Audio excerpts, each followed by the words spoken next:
विश्व इतिहास में समकालीन भारत, जिसमें हम हिटलर के बारे में पढ़ेंगे, यह एनसीईआरटी बुक से लिया हुआ है, ठीक है। और एनसीईआरटी बुक से लिया हुआ है तो आप जानते हैं कि D A triple S B, KBS, NBS, EMRS, BPSC में हूबहू प्रश्न फंसते हैं, तो हमारे लिए बहुत हेल्पफुल होगा। पूरा चैप्टर है क्वेश्चन बेस पे है, ठीक है, ना थ्योरी है ना कुछ है, बस क्वेश्चन बेस पे है, पूरा चैप्टर इंक्लूड है इसमें। जैसे आप पढ़ेंगे चीज़ें समझ में आ जाएंगी आपको। हिटलर, हिटलर का प्रचार मंत्री कौन था? हिटलर का प्रचार मंत्री कौन था? तो गोबेल्स था। कौन था? गोबेल्स था हिटलर का प्रचार मंत्री। हिटलर ने किसके साथ आत्महत्या की? तो हिटलर अपने पूरे परिवार और गोबेल्सन के साथ आत्महत्या कर ली। कब करी थी? 1945 ईस्वी में। कब? अप्रैल में। तो तीसरा क्वेश्चन है कि द्वितीय विश्व युद्ध खत्म होने के बाद अंतर्राष्ट्रीय सैनिक अदालत की स्थापना कहाँ पर की गई थी? यानी जब द्वितीय विश्व युद्ध खत्म हो गया था तो उस समय अंतर्राष्ट्रीय सैनिक अदालत की स्थापना कहाँ पे की गई थी? न्यूरेमबर्ग में की गई थी। मित्र राष्ट्र का नेतृत्व शुरू में किसने किया था? तो मित्र राष्ट्र का नेतृत्व शुरू में फ्रांस और ब्रिटेन ने किया था। किसने किया था? फ्रांस और ब्रिटेन ने किया था। बाद में कौन सा गठबंधन इसमें शामिल हो जाता है? तो 1941 में शामिल होता है प्रथम विश्व युद्ध में रूस और अमेरिका। कौन शामिल हो? रूस और अमेरिका शामिल होता है। न्यूरेमबर्ग अदालत ने कितने नास्तियों को सजा दी थी? तो 11 नास्तियों को सजा दी थी। वर्साय की संधि में जर्मनी को कितना हर्जाना भरना पड़ा था? वर्साय की संधि में जर्मनी को कितना हर्जाना भरना पड़ा था? तो 10% आबादी देनी पड़ी, 13% भूभाग गया था इनका, 75% लौह भंडार गए थे और 26% जो था कोयला भंडार गया था। ये सभी भाग जो थे जर्मनी को देना पड़ा था, अलग अलग राज्यों को। यह हर्जाना किसे देना पड़ा था? तो यह हर्जाना लेने वालों में फ्रांस था, पोलैंड था, लिथुआनिया था, डेनमार्क था, ठीक है। जर्मनी के ऊपर कितने पाउंड का जुर्माना लगाया गया था? तो जर्मनी के ऊपर 6 अरब 10 करोड़ पाउंड का जुर्माना लगाया गया था। कितना? 6 अरब पाउंड का जुर्माना लगाया गया था। वाइमर गणराज्य का हिमायती और रखवाला या समर्थक किसे कहा गया? कि तो वाइमर गणराज्य के समर्थक में समाजवादी थे, कैथोलिक थे और डेमोक्रेट थे। वाइमर गणराज्य का विरोधी कौन था? तो वाइमर गणराज्य के विरोधी रूढ़िवादी और राष्ट्रवादी थे। कौन कौन थे? तो रूढ़िवादी और राष्ट्रवादी वाइमर गणराज्य के विरोधी थे। और वाइमर गणराज्य के समर्थक कौन थे? तो समाजवादी, कैथोलिक और डेमोक्रेट थे।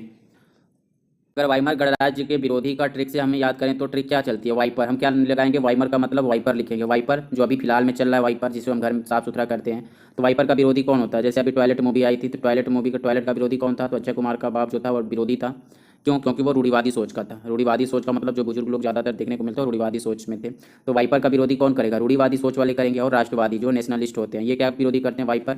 वाइपर शब्द क्या है? वाइपर का बात करें तो ये जो फैशनेबल चीज़ें देखी जाती है पश्चिमी सभ्यता से जोड़ी जाती हैं। तो जो पश्चिमी सभ्यता की चीज़ें उसका विरोध कौन करता है? राष्ट्रवादी लोग करेंगे, ठीक। तो इस तरह से वाइपर गणराज्य का विरोधी कौन हो गए? तो वाइपर गणराज्य का विरोधी राष्ट्रवादी और रूढ़िवादी हो गए। वाइपर साम्राज्य का समर्थक कौन कौन हो जाएगा? तो समाजवादी हो जाएगा, कैथोलिक हो जाएगा और डेमोक्रेट होगा। किस वक्त लोकतंत्र एक नया और बहुत नाजुक विचार था? तो किस दौर में लोकतंत्र एक नया और बहुत नाजुक दौर से गुजर रहा था? तो वो था 2 महायुद्धों के बीच। जब 2 महायुद्धों का बीच का दौर चल रहा था उस समय लोकतंत्र एक नए विचार के रूप में और बहुत नाजुक दौर में गुजर रहा था। बोल्शेविक की तर्ज पर जर्मनी में कौन सी संस्था विद्रोही बनी? तो बोल्शेविक की तर्ज पर जर्मनी में स्पार्टकिस्ट संस्था विद्रोही बनी थी। कौन सी? स्पार्टकिस्ट संस्था विद्रोही बनी थी। जर्मनी के शहर में किसने सोवियतें बनाई थी? तो जर्मनी में मजदूरों एवं नाविकों ने सोवियतें बनाई थी। यानी जर्मनी में सोवियत किसने बनाई थी? तो जर्मनी में मजदूर और नाविक मिलकर सोवियत बनाई थी। वहीं रूस में जो सोवियत बनाई गई थी वह सैनिकों के द्वारा बनाई गई थी। किस शहर में सोवियत शासन की मांग के लिए आंदोलन हो रहे थे? तो बर्लिन। तो सोवियत की मांग के विरुद्ध समाजवादी, डेमोक्रेटिक और कैथोलिक ने किस प्रकार के शासन को व्यवस्था स्थापन का फैसला दिया? तो लोकतांत्रिक गणराज्य शासन की स्थापना का फैसला दिया था। वाइमर गणराज्य ने जो सोवियत के स्थापना करने की मांग की जा रही थी उसके विद्रोह को किस सैनिक के माध्यम से दबाया था? तो फ्री कोर नामक सैनिक के माध्यम से दबाया था। जो फ्री विद्रोह हुआ था, विद्रोह की घटना के बाद जर्मन में स्कॉट पिस्टो ने किस पार्टी का नींव डाली? तो कम्युनिस्ट पार्टी की नींव डाली थी जर्मनी में। रेडिकल समाधान के लिए किसने आवाज़ उठाया था? तो रेडिकल समाधान के लिए उग्र राष्ट्रवादी और क्रांतिकारियों ने आवाज़ उठाया था। जर्मनी में आर्थिक संकट कब हुआ था? तो जर्मनी में आर्थिक संकट 1923 में हुआ था। कब हुआ था? 1923 में। जर्मनी ने हर्जाना और कर्ज चुकाने से इनकार कब कर दिया? तो 1923 में हर्जाना और कर्ज चुकाने से इनकार कर दिया था। जब जर्मनी ने कर्ज देने से मना कर दिया तो फ्रांस ने जर्मनी के किस इलाके पर कब्जा कर लिया? तो रूर क्षेत्र पर कब्जा कर लिया था। जब कीमतें बेहिसाब बढ़ जाती हैं तो उस प्रक्रिया को क्या कहा जाता है? जब कीमतें बेहिसाब बढ़ जाती हैं तो उस प्रक्रिया को अतिमुद्रास्फीति कहा जाता है। जर्मनी को संकट से निकालने के लिए अमेरिका ने कौन सी योजना चलाई थी? तो डाप्स योजना चलाई थी। डाप्स योजना में क्या किया गया था? तो डाप्स योजना में हर्जाना की शर्त को 2 बार तय किया गया था। डाब्स योजना के तहत क्या किया गया? तो डाब्स योजना या डावेस योजना के नाम से जानी जाती है, जो अमेरिका की जर्मनी के लिए थी। कब लाई गई थी? इसे 1924 में लाया गया था। जर्मनी को आर्थिक सहायता प्रदान करने के लिए संयुक्त राज्य अमेरिका द्वारा प्रस्तावित की गई थी। इसके तहत उसको आर्थिक संकट से दूर करना था जर्मनी को, और उसके हर्जाने को भुगतान को आसान करना था, जिसके तहत वार्षिक हर्जाने की राशि को कम किया गया और एक अंतर्राष्ट्रीय ऋण दिया गया। किसके द्वारा? अमेरिका के द्वारा ऋण दिया गया था। इस योजना के तहत जर्मन राष्ट्रीय बैंक का पुनर्गठन हुआ, अंतर्राष्ट्रीय ऋण मिला था अमेरिका के द्वारा, और जर्मन नेशनल बैंक को पुनर्गठित करने की सिफारिश की गई थी। जर्मनी ने स्थिरता कब से कब तक रही? तो जर्मनी में जो स्थिरता बनी थी वह 1924 से लेकर 1928 तक बनी रही। जर्मनी की स्थिरता कब जाके समाप्त होती है? तो जर्मनी की स्थिरता 1929 में जाके समाप्त होती है। समाज के व्यापारी और उद्योगपति में कौन सा डर सता रहा था? तो सर्वहाराकरण का डर सता रहा था। किसको? सर्वहाराकरण का डर समाज के व्यापारियों और उद्योगपतियों को सता रहा था। सर्वहाराकरण का अर्थ क्या होता है? तो सर्वहाराकरण का मतलब होता है कि जैसे कोई गरीब व्यक्ति है, उसके पास न ज़मीन है न कुछ है, वो आमदनी केवल मजदूरी वर्ग पे, तो जब कोई गरीब छोटे छोटे मजदूर वर्ग की आर्थिक स्थिति में पहुंच जाते हैं, उसे सर्वहारा वर्ग कहा जाता है। जैसे लोगों के पास कोई हिस्सा नहीं रहता, वो केवल अगर मजदूरी करते हैं तभी खाने को मिलता है। वाइमर गणराज्य की क्या कमी थी? वाइमर गणराज्य की कमी क्या थी कि इसमें आनुपातिक प्रतिनिधित्व था। आनुपातिक प्रतिनिधित्व होने के कारण एक पार्टी की सरकार कभी नहीं बन सकती थी वहाँ पे, ठीक है।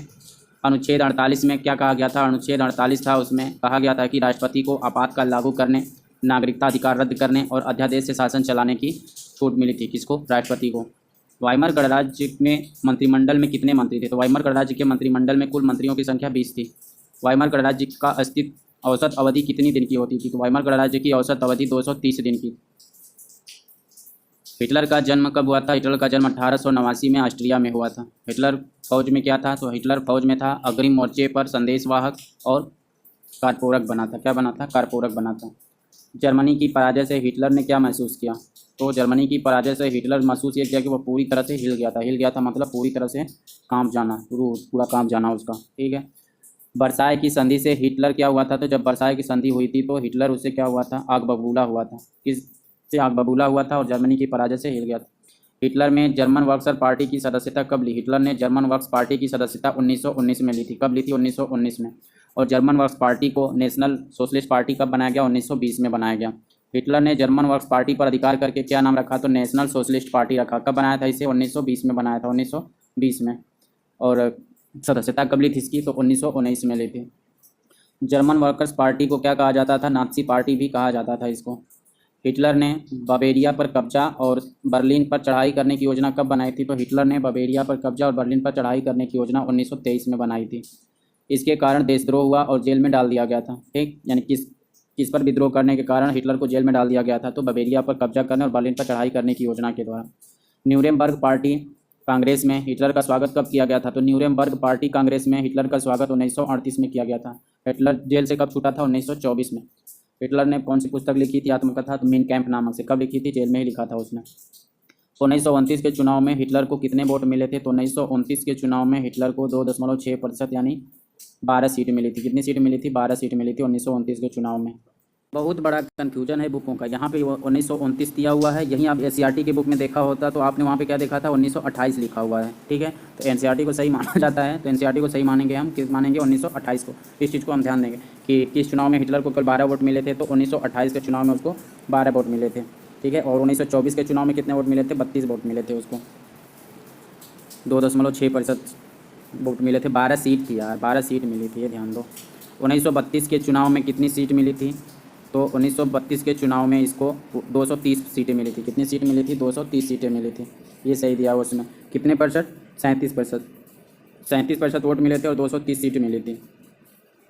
बड़ी पार्टी के रूप में जन्म हुआ इसका था। 1932 तक यह बड़ी पार्टी बन चुकी थी। और 1930 के चुनाव में कितनी सीटें मिली थी? तो 1930 के चुनाव में इसको 107 सीटें मिली थी, ठीक। और 1924 में कितनी सीटें मिली थी? 1924 में इसको 32 सीटें मिली थी।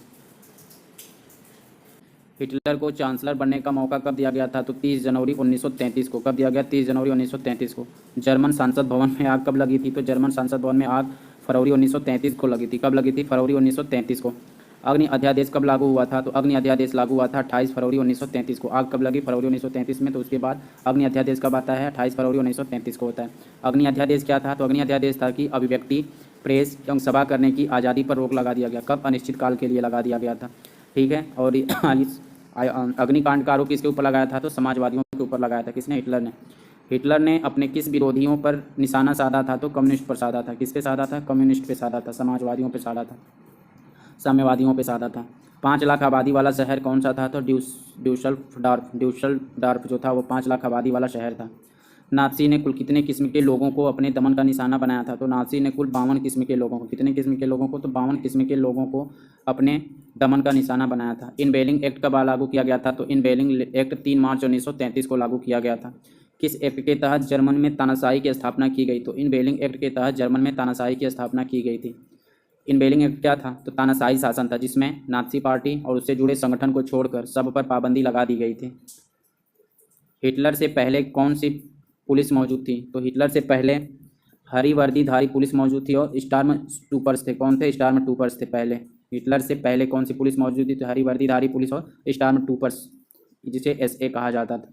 हिटलर ने कौन सी सेना गठित की? तो हिटलर ने गेस्टापो यानी गुप्तचर राज्य पुलिस, जिसका पूरे जर्मनी में आतंक था। किसका? गेस्टापो का। एसएस यानी अपराध नियंत्रण पुलिस और एसडी सुरक्षा सेवा, ये पूछते यानी 3 सेना गठित की, एक गेस्टापो, एक एसएस और एक एसडी। एसएस क्या थी? अपराध नियंत्रण पुलिस थी और एसडी सुरक्षा सेवा पुलिस थी। और इससे पहले कौन सी पुलिस थी? तो हरी वर्दीधारी पुलिस थी और स्टार्म ट्रूपर्स थी। इन नवगठित दस्तों को कौन सा अधिकार दिया गया? तो इन नवगठित दस्तों को असंवैधानिक अधिकार दिया गया था।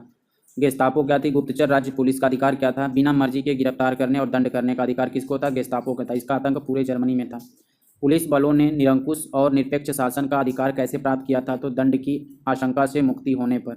दंड की आशंका से मुक्ति होने पर पुलिस बलों ने निरंकुश और निरपेक्ष शासन का अधिकार कैसे प्राप्त किया? तो दंड की आशंका से मुक्त होने पर। अर्थव्यवस्था को पटरी पर लाने के लिए किस अर्थशास्त्री की जिम्मेदारी सौंपी गई? तो अर्थव्यवस्था को पटरी पर लाने के लिए हवालमार सख्त को, किसको? हवालमार सख्त को अर्थशास्त्र की जिम्मेदारी सौंपी गई।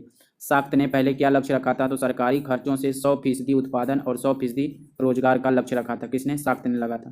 साख्त की इस परियोजना की देन क्या है? तो फॉक्सवैगन कार। साख्त की इस परियोजना से कौन सी देखने को मिलती है? तो फॉक्सवैगन कार जो है इसी परियोजना का परिणाम की 100% उत्पादन और 100% रोजगार। हिटलर ने नेशनल लीग से कब अलग होने की घोषणा की? तो हिटलर ने नेशनल लीग से अलग होने की घोषणा की 1933 में। कब? 1933 में। राइनलैंड पर कब्जा कब किया था? तो राइनलैंड पर कब्जा किया था 1936 में। राइनलैंड पर 1936। इसके लिए ट्रिक हो जाएगा रोलैंड। रोलैंड गाड़ी पर बैठ के हम चलते हैं और कब? 36 में। रोलैंड गाड़ी पर बैठते हैं हम, कैसे बैठते हैं? इसे बैठते हैं 36। ठीक है, रोनाल्ड गाड़ी पर बैठते हैं, कैसे बैठते हैं? 36 की तरह बैठते हैं। तो राइनलैंड पर कब्जा कब किया था हिटलर ने? 1936 में किया था। इधर बैठेंगे और इधर बैठेंगे। ठीक है, तो ये क्या हो जाएगा? राइनलैंड हो जाएगा। तो राइनलैंड पर कब कब्जा किया था हिटलर ने? 1936 में किया था। हिटलर ने एक जन एक राष्ट्र एक नेता के नाम की आड़ में किस राष्ट्र को अपने में शामिल किया था? तो ऑस्ट्रिया को शामिल किया था। सबसे पहली बात, बहुत सारे क्वेश्चन हैं, बहुत सारे पॉइंट है, इसको कैसे समाहित करेंगे तो ये देखने वाली बात होगी।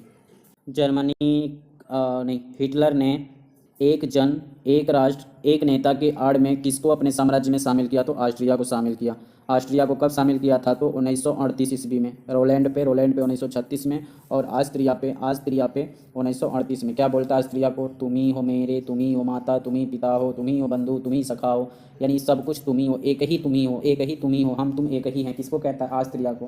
क्या कहता है? आत्रिया, आत्रिया, ऑस्ट्रिया, ऑस्ट्रिया, ऑस्ट्रिया, ऑस्ट्रिया, तुम और हम एक ही हैं। कौन कह रहा है? हिटलर कह रहा है। किसको? ऑस्ट्रिया को कह रहा है। कब? 1938 में। ऑस्ट्रिया के बाद किस पर कब्जा किया था? तो ऑस्ट्रिया के बाद सुडेनलैंड पर कब्जा किया था, यानी कि भाषा के आधार पर किसको कब्जा किया? तो सुडेनलैंड पर कब्जा किया था भाषा के आधार पे। क्योंकि सुडेनलैंड जो था वो चेकोस्लोवाकिया का हिस्सा था और सुडेनलैंड में जर्मनी बोलने वाले ज़्यादा थे, इसलिए हिटलर ने सुडेनलैंड पर कब्जा किया। किसके आधार पे? भाषा के आधार पे। और एक जाति, एक देश, एक राष्ट्र के एक नेता के आधार पे ऑस्ट्रिया को। सुडेनलैंड किस क्षेत्र के अंतर्गत था? तो चेकोस्लोवाकिया के अंतर्गत था। चेकोस्लोवाकिया में कौन सी भाषा के लोग थे? तो जर्मनी भाषी लोग ज़्यादा थे। सुडेनलैंड के बाद किस पर कब्जा किया? तो सुडेनलैंड के बाद चेकोस्लोवाकिया पर कब कब्जा किया? 1939 में किया। इस दौरान हिटलर को किससे खामोश समर्थन मिल रहा था? तो इंग्लैंड से खामोश समर्थन मिल रहा था। किस विचार पर हिटलर ने साख्त को पद से हटा दिया था? तो सेना और हथियार पर पैसा ज़्यादा खर्च न करने के लिए कहा था साख्त ने। इसी बात से गुस्सा होकर हिटलर ने साख्त को उसके पद से हटा दिया। हिटलर ने आर्थिक संकट से निकलने के लिए किस किस किस किस किस किस किस किस किस किस किस विषय का चयन किया था? तो युद्ध करने का। यानी आर्थिक संकट से निकलने के लिए किस विषय का चयन किया? तो युद्ध करने का चयन किया। हिटलर राष्ट्रीय सीमा का विस्तार क्यों करना चाहता था? ज़्यादा से ज़्यादा संसाधन इकट्ठा करने के लिए। संसाधन और आर्थिक संकट से निपटने के लिए सबसे पहले किस देश पर आक्रमण किया? तो पोलैंड पर 1 सितंबर 1939 को। तो इस तरह से हमें 3 तरह से इसने कब्जा जमाया था। भाषा के आधार पर सुडेनलैंड को, भाषा के आधार पर किसको कब्जा किया? सुडेनलैंड पर कब्जा किया। और एक राष्ट्र एक नेता और एक देश के नीति के आधार पे ऑस्ट्रिया के ऊपर कब्जा किया। और पोलैंड के ऊपर किस आधार से कब्जा किया? तो संसाधन और आर्थिक संकट से निपटने के लिए सबसे पहले आक्रमण किस पर किया था? तो पोलैंड पर किया था। जर्मनी, जापान और इटली के बीच त्रिपक्षीय संधि कब हुई थी? तो जर्मनी, जापान, इटली के बीच त्रिपक्षीय संधि सितंबर 1940 में हुई थी। कब हुई थी? सितंबर 1940 में हुई थी। 27 सितंबर 1940 को हुई थी। रोम बर्लिन समझौता 19 अक्टूबर 1936 में हुआ था। और एंटी कॉमेंटन यानी कि साम्यवाद विरोधी संधि कब हुई थी? तो 25 नवंबर 1936 को हुई थी। साम्यवादी विरोधी वो हुई थी 25 नवंबर 1936 को। वो भी हुई थी जर्मनी, जापान और इटली के बीच में। लेकिन त्रिपक्षीय संधि जो हुई थी वह हुई थी सितंबर 1940 में। त्रिपक्षीय संधि सितंबर 1940 में। साम्यवादी विरोधी संधि जो हुई थी वह हुई थी 25 नवंबर 1936 में। और रोम बर्लिन संधि जो हुई थी वह हुई थी अक्टूबर 1936 में। किस संधि से हिटलर का दावा अंतर्राष्ट्रीय स्तर पर मजबूत हुआ था? तो सितंबर 1940 के संधि से हिटलर का दावा अंतर्राष्ट्रीय स्तर पर मजबूत हुआ था। किस वर्ष हिटलर अपनी ताकत के शिखर पर था? तो 1940 के अंत में हिटलर अपनी ताकत के अंतिम शिखर पर चल रहा था। हिटलर का दीर्घकालिक सपना किसको जीतने पर था? तो हिटलर का जो दीर्घकालिक सपना था जीतने का वह था पूर्वी यूरोप को जीतने का। हिटलर का पूर्वी यूरोप किस लिए जीतना चाहता था? तो जर्मन जनता की संसाधन और रहने की जगह के लिए। कौन सा जगह को जर्मन जनता के संसाधन और रहने के लिए जीतना चाहता था? तो पूर्वी यूरोप को, पूर्वी यूरोप को जीतना चाहता था। हिटलर की ऐतिहासिक बेवकूफ़ी क्या थी? हिटलर ने ऐतिहासिक बेवकूफ़ी क्या मानी जाती है? तो हिटलर की ऐतिहासिक बेवकूफ़ी सोवियत रूस पर हमला करने को मानी जाती है। कब किया था? जून 1941 में किया था। सोवियत पर हमला करने के कारण जर्मनी का क्या नुकसान हुआ? तो सोवियत पर हमला करने के कारण जर्मनी का नुकसान हुआ कि जर्मनी के पश्चिमी मोर्चे पर ब्रिटिश का बमबारी, वायुसैनिक ने बमबारी कर दिया। जर्मनी के पूर्वी मोर्चे पर कौन लड़ रहा था? तो जर्मनी के पूर्वी मोर्चे पर रूस लड़ रहा था। और पश्चिमी मोर्चे पर कौन था? ब्रिटेन था। कौन था? पश्चिमी मोर्चे पर ब्रिटेन था। ठीक, अगर पूछेगा जर्मनी के पश्चिमी मोर्चे पर कौन था? तो ब्रिटेन था। तो हमारे पश्चिमी मोर्चे पर कौन है? ब्रिटेन है। पूर्वी में कौन था? रूस था। जर्मनी सेना कहाँ पर आत्मसमर्पण की है? तो जर्मन की सेना ने स्टालिनग्राद में आत्मसमर्पण की। कहाँ पे? स्टालिनग्राद में आत्मसमर्पण की है जर्मनी की सेना। ठीक है, ये स्टालिनग्राद जो है ना, ये कई नामों से, स्टालिनग्राद से पहले से लेनिनग्राद कहा गया था, लेनिनग्राद से पेट्रोग्राद कहा गया, और पेट्रोग्राद से पहले इसका नाम था कि सेंट पीटर्सबर्ग नाम था। वर्तमान समय में इसका नाम सेंट पीटर्सबर्ग है। तो मोस्ट इंपॉर्टेंट क्वेश्चन है कि जर्मनी की सेना कहाँ पर आत्मसमर्पण की है? तो द्वितीय विश्व युद्ध में जर्मनी की सेना स्टालिनग्राद में आत्मसमर्पण की थी। किस सेना के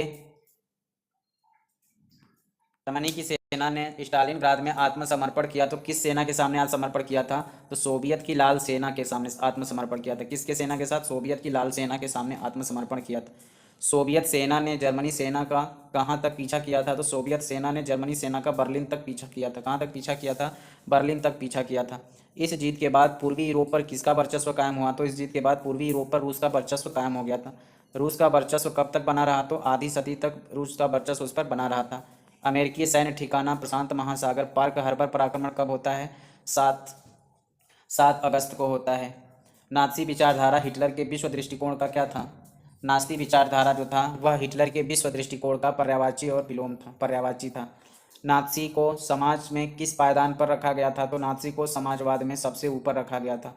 सबसे निचले पायदान पे कौन किसको रखा गया था? तो सबसे निचले पायदान पे यहूदी को रखा गया था। और सबका कहाँ रखा गया था? तो इन दोनों के बीच में। कौन सा सबका? यानी सबसे नीचे यहूदी था, सबसे ऊपर नाज़ी था, तो बीच में जो बच्चे होंगे वही होंगे ना मेरे भाई। ये सब क्वेश्चन लिखने की क्या जरूरत? हिटलर की नस्ली सोच किसके सिद्धांत पर आधारित थी? तो हिटलर की जो नस्ली सोच थी वह चार्ल्स डार्विन और हर्बर्ट स्पेंसर की सोच पर आधारित थी। किसकी सोच पर आधारित थी? चार्ल्स डार्विन और हर्बर्ट स्पेंसर के सोच पर आधारित है। डार्विन क्या था? डार्विन जो था प्राकृतिक विज्ञानी था, नेचुरल साइंटिस्ट था वह। डार्विन ने क्या सिद्धांत दिया था? तो डार्विन का सिद्धांत था कि प्राकृतिक चयन की अवधारणा के जरिए पौधों और पशु की उत्पत्ति की व्याख्या की थी। किसके आधार पर? प्राकृतिक चयन की अवधारणा के जरिए पौधों और पशुओं की उत्पत्ति की व्याख्या की थी। डार्विन ने चयन के सिद्धांत को कैसे माना है? तो डार्विन ने चयन के सिद्धांत को माना है कि विशुद्ध प्राकृतिक प्रक्रिया माना है। किसको? डार्विन ने चयन के सिद्धांत को कैसा माना है? तो विशुद्ध प्राकृतिक प्रक्रिया माना है। इसमें इंसानी हस्तक्षेप की वकालत कभी नहीं की थी। किसने? इंसानी हस्तक्षेप की वकालत कभी नहीं की थी डार्विन ने। विशुद्ध प्राकृतिक प्रक्रिया माना है। नाज़ियों ने नस्लवादी और साम्राज्यवादी को सही ठहराने के लिए किसके विचार का सहारा लिया था? तो नाज़ियों ने नस्लवादी और साम्राज्यवादी को सही ठहराने के लिए डार्विन के विचार का सिद्धांत लिया था। और अतिजीविता का सिद्धांत किसने दिया था? तो अतिजीविता का सिद्धांत हर्बर्ट स्पेंसर ने दिया था। अतिजीविता को और किस नाम से जाना जाता है? तो सर्वाइवल ऑफ द फिटेस्ट के नाम से जाना जाता है। हर्बर्ट स्पेंसर का विचार क्या था? हर्बर्ट स्पेंसर का विचार था जो सबसे योग्य है वही जिंदा बचेगा। नात्सियों ने डार्विन के विचार को क्यों अपनाया? तो नात्सियों ने डार्विन के विचार को इसलिए अपनाया क्योंकि इसने पशु और व्यक्ति के उत्पत्ति क्योंकि उसने पशु और व्यक्ति की उत्पत्ति के बारे में बताया था। नात्सी अपने आप को इंसान और यहूदी को पशु मानते थे। किसको मानते थे? अपने आप को इंसान मानते थे और यहूदियों को पशु मानते थे, इसलिए उन्होंने डार्विन के व्यक्तिवाद को अपनाया था।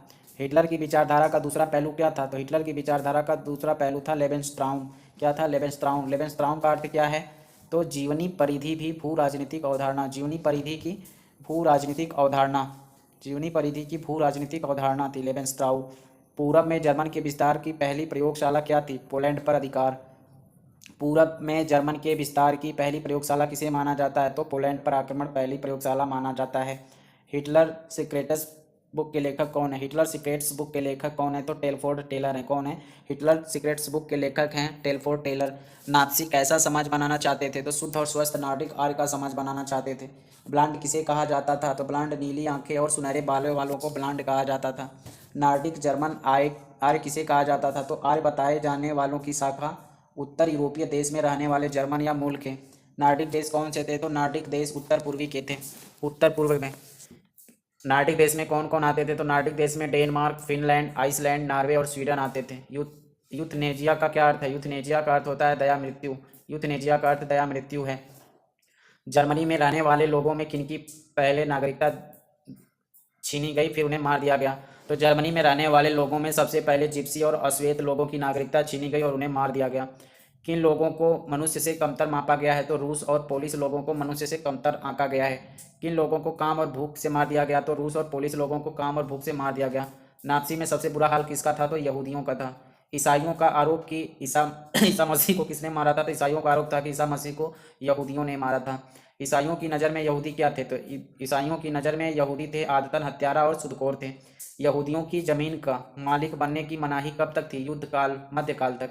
यानी कि यहूदियों को जमीन का मालिक बनने की मनाही मध्यकाल तक थी। यहूदियों को बचने का रास्ता क्या दिया गया था? धर्म परिवर्तन करने का। हिटलर यहूदी समस्या का हल कैसा चाहता था? पूरी तरह खत्म करके। नात्सियों ने यहूदियों को कब तक तंग किया था? तो 1933 से लेकर 1938 तक। 1933 से 1938 तक किस तरह इन्हें तंग किया गया? तो आजीविका के साधन छीनकर, समाज से अलग कर या दरिद्र कर। 1933 से 38 के मध्य यहूदियों ने क्या किया? तो देश छोड़कर जाने लगे। 1939 से 45 में यहूदियों के साथ जो दूसरा चरण कहा जाता है क्या किया गया था? तो खास इलाके में इकट्ठा किया गया। पोलैंड में बने गैस चैम्बर में मारने के लिए भेज दिया गया। जिप्सी में कौन से समुदाय थे? तो जिप्सी में सिंटी और रोमा थे। कौन थे? सिंटी और रोमा थे जिप्सी में।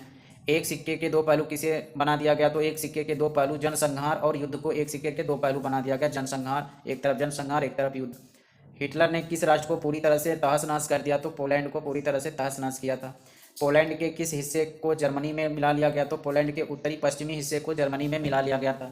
पोलैंड के लोगों को क्या मानने कहाँ भागने के लिए या क्या करने के लिए मजबूर किया गया? तो ताकि यूरोप में रह रहे जर्मन लोगों को यहाँ बसाया जा सके। भगाने के लिए क्यों मजबूर किया गया? क्यों भागने के लिए मजबूर किया गया? पोलैंड लोगों को भागने के लिए क्यों मजबूर किया गया? ताकि यहाँ पर यूरोप में अन्य यूरोप में रह रहे जो जर्मन लोग हैं आकर उनको यहाँ बसाया जा सके। पोलैंड वासियों को कहाँ भगाया खदेड़ा गया? तो जनरल गवर्नमेंट नामक स्थान पर। कहाँ भगाया गया? जनरल गवर्नमेंट नामक स्थान पर। जनरल गवर्नमेंट में किसे रखा गया था? तो जनरल गवर्नमेंट में अवांछित तत्वों को रखा गया था। विशालतम घेंटों और गैस चैम्बर कहाँ पर थे? तो गवर्नमेंट चैम्बर में थे।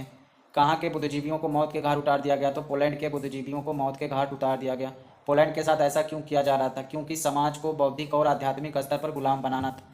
मौत का सिलसिला कितने चरणों में हुआ? तो 3 चरणों में हुआ था। कब कब? पहला चरण था 1933 से 1939 में, दूसरा चरण था 1940 से 1944 में और तीसरा चरण था 1941 के बाद। मौत के सिलसिले का पहला चरण का क्या नाम रखा गया था? तो मौत के सिलसिले के पहले चरण का नाम बहिष्कार रखा गया था। मौत के सिलसिले के पहले चरण में क्या कहा गया है? तो हमारे बीच तुम्हें नागरिक की तरह रहने का अधिकार नहीं है। न्यूरेमबर्ग नागरिकता अधिनियम कब पारित किया गया था? तो न्यूरेमबर्ग नागरिकता अधिनियम सितंबर 1935 में पारित किया गया था। नागरिकता अधिकार को पारित करने का उद्देश्य क्या था? तो इसका उद्देश्य था कि जर्मन या उससे रक्त से संबंधित जर्मन के नागरिक। दूसरा, यहूदियों और जर्मनी के बीच विवाह पर पाबंदी। तीसरा, यहूदी और जर्मन के विवाहेतर संबंध को अपराध घोषित करना और यहूदी को राष्ट्रध्वज फहराने पर रोक। यहूदी प्रार्थना घर कब जलाए गए थे? यहूदी प्रार्थना घर नवंबर 1938 में जलाए गए थे। यहूदी के प्रार्थना घर की घटना को किस नाम से जाना जाता है? तो night of broken glass, night of broken glass की घटना के नाम से जाना जाता है यहूदियों के प्रार्थना घर को जलाने को। दूसरी घटना को क्या कहा गया? तो दूसरी घटना को दड़बाबंदी कहा गया था। कब घटना को? दूसरी घटना को दड़बाबंदी कहा गया था। इसमें क्या कहा गया? तुम्हें हमारे बीच रहने का कोई हक नहीं है। पहले में कहा गया था तुम्हें हमारे बीच रहने का कोई अधिकार नहीं है, दूसरा कोई हक नहीं है। यहूदियों को कब आदेश दिया गया कि डेविड का पीला सितारा अपने छाती पर लटका कर रखें? सितंबर 1941 में। यहूदियों को कब कहा गया था कि डेविड का पीला सितारा अपनी छाती पर लटका कर रखें? तो 1941 में। यहूदियों को कहाँ रखा जाता था? जर्मन के यहूदी मकान में, पूर्वी क्षेत्र के लद्दाख एवं वारसा घाटी में। तीसरा काल क्या था? तीसरा काल सर्वनाश का काल था। इसमें क्या कहा गया था कि 1941 के बाद तुम्हें जीने का कोई अधिकार नहीं है। कहाँ कहाँ के लोगों को मालगाड़ियों में भर कर लाया गया? तो समूचे यूरोप के यहूदी मकान वाले और यातना गृह और घेटो बस्तियाँ के लोगों। गैस चैम्बर कहाँ कहाँ बने थे? तो पोलैंड तथा पूर्वी इलाके में, बेल्जेक में, ओस्विट्स में, सोबोवीर ने, स्रेबलिंका में, चेलमनो में और मायदानेक में बने थे। हिटलर ने किन बच्चों को स्कूल से निकाल दिया था? तो जिप्सी, यहूदी और विकलांग बच्चों को स्कूल से निकाल दिया। इन बच्चों को कब गैस चैम्बरों में डाल दिया? तो 1940 में इन बच्चों को गैस चैम्बरों में डाल दिया। बच्चों को किस नास्तिक प्रक्रिया की शिक्षा से गुजरना पड़ता था? तो अच्छे जर्मन की। किस विषय में यहूदियों की छवि का उल्लेख किया जाता है? तो गणित में। किस विषय में यहूदियों की छवि को विज्ञान को भी नस्ल विज्ञान में पढ़ाया जाता था। बच्चों और युवाओं में राष्ट्रीय समाजवाद की भावना की जिम्मेदारी किसे सौंपी गई? तो युवा संगठन को सौंपी गई। 10 साल के उम्र के बच्चों को कहाँ दाखिला दिया गया? तो 10 साल की उम्र के बच्चों को युंग कोक यानी कि नाज़ी युवा संगठन में दाखिल दिया गया था 10 साल उम्र के बच्चों को। 14 साल की उम्र में किसकी सदस्यता लेनी होती थी? तो 14 साल की उम्र में युवा संगठन या हिटलर युद्ध की सदस्यता लेनी होती थी। हिटलर युद्ध संगठन में क्या होता था? तो युद्ध की उपासना, आक्रामकता व हिंसा, लोकतंत्र की निंदा और घृणा करना। श्रम सेवा में कब शामिल होते थे? तो 18 वर्ष में। नाज़ी यूथ लीग का गठन कब किया गया था? 1922 में। नाज़ी यूथ लीग को कब हिटलर यूथ नाम दिया गया? तो 1926 में। हिटलर ने कब कहा कि मेरी राज्य की सभी औरतें माँ हैं? 1933 में। बच्चा को 8 बच्चा होने पे सोना दिया जाता था, 6 बच्चा पैदा करने वाले को चांदी का तमगा और 4 बच्चा पैदा करने वाले को कांसे का तमगा दिया जाता था। नाज़ियों ने अपने दस्तावेज में किन शब्दों का इस्तेमाल नहीं किया है? तो नाज़ियों ने अपने दस्तावेज में हत्या या मौत का इस्तेमाल नहीं किया है। सामूहिक हत्याओं को क्या कहा जाता था? विशेष व्यवहार, अंतिम समाधान, पहला विशेष व्यवहार और अंतिम समाधान कहा जाता था। यहूदियों के लिए अंतिम समाधान यूथनेजिया, विकलांगों के लिए दया मृत्यु कहा जाता था। और चयन और संक्रमण मुक्ति यानी सामूहिक हत्याओं को क्या कहा जाता था? विशेष व्यवहार या अंतिम समाधान। किसके लिए कहा जाता था अंतिम समाधान? यहूदियों के लिए। यूथनेजिया, विकलांगों के लिए दया मृत्यु, चयन और संक्रमण मुक्ति। इक्वेयुएशन का मतलब क्या होता है? इवैक्यूएशन। इवैक्यूएशन का मतलब होता है खाली कराना, लोगों को गैस चैम्बर में ले जाना। गैस चैम्बर को संक्रमण मुक्ति क्षेत्र कहा जाता था। संक्रमण मुक्ति क्षेत्र किसे कहा जाता था? तो गैस चैम्बर को संक्रमण मुक्ति क्षेत्र कहा जाता था। गैस चैम्बर को स्नानाघर जैसा दिखाई देते थे। समाजवादियों और उदारवादियों को क्या कहा जाता था? तो कमजोर और पथभ्रष्ट कहा जाता था। विदेशी एजेंट किसे कहा जाता था? तो समाजवादी एवं उदारवादियों को विदेशी एजेंट कहा जाता था। यहूदियों को बदनाम करने की फिल्म कौन सी थी? तो यहूदियों को बदनाम करने की फिल्म थी द एटर्नल जू। क्या थी? द एटर्नल जू, अक्षय यहूदी। हिटलर ने किसके द्वारा कहा कि नाजी को बचाया जा सकता है? राष्ट्रीय समाजवाद के द्वारा। राष्ट्रीय समाजवाद के द्वारा नाजियों को बचाया जा सकता है। किसने कहा था? हिटलर ने। जर्मन किसान किन दो लोगों के बीच में पीस रहा था? तो जर्मन किसान जो था अमेरिका और बोल्शेविक मार्क्सवादी के बीच में पीस रहा था। पहला विश्व युद्ध 1 अगस्त 1914 को। जर्मनी में आत्मसमर्पण कब किया? 9 नवंबर 1918 को। वाइमार गणराज्य की स्थापना कब हुई? 9 नवंबर 1918 को। वर्साय की संधि कब हुई थी? 28 जून 1919 को। हिटलर जर्मनी का चांसलर कब बना? 30 जनवरी 1933 को। जर्मन सेना ने रूस पर आक्रमण कब किया? 22 जून 1941 को। यहूदियों का कत्लेआम कब शुरू हुआ? 23 जून 1941 को। सोवियत फौजों ने ऑस्विट्स को कब मुक्त कराया गया? तो सोवियत फौजों ने ऑस्विट्स को मुक्त कराया था 27 जनवरी 1945 को। यूरोप में मित्र राष्ट्रों की विजय कब हुई? 8 मई 1945 को। नाज़ियों का लगातार विरोध किसने किया था? पादरी नेमल्लो ने किया था। गांधी ने हिटलर को पत्र कब लिखा था? 23 जुलाई 1939 को। आप ही ऐसे व्यक्ति जो युद्ध को रोक सकते हैं। कब लिखा था? 24 दिसंबर 1940 को। किसने कहा था? गांधी जी ने कहा था हिटलर से। प्रथम विश्व युद्ध के समय जर्मनी का शासन कौन था? केसर विलियम द्वितीय था। त्यागपत्र देने के बाद कहाँ भाग गया? हालैंड भाग गया। कब? 10 नवंबर 1918 को। इसके बाद सत्ता किसके हाथ में गई? समाजवादी प्रजातांत्रिक के। एक तंत्र के स्थापन पर गणतंत्र की स्थापना किसने की? फ्रेडरिक एबर्ट ने। फ्रेडरिक एबर्ट क्या था? तो जर्मनी का चांसलर था। गणतंत्र सरकार ने युद्ध विराम पर हस्ताक्षर कब किए? 11 नवंबर 1918 को।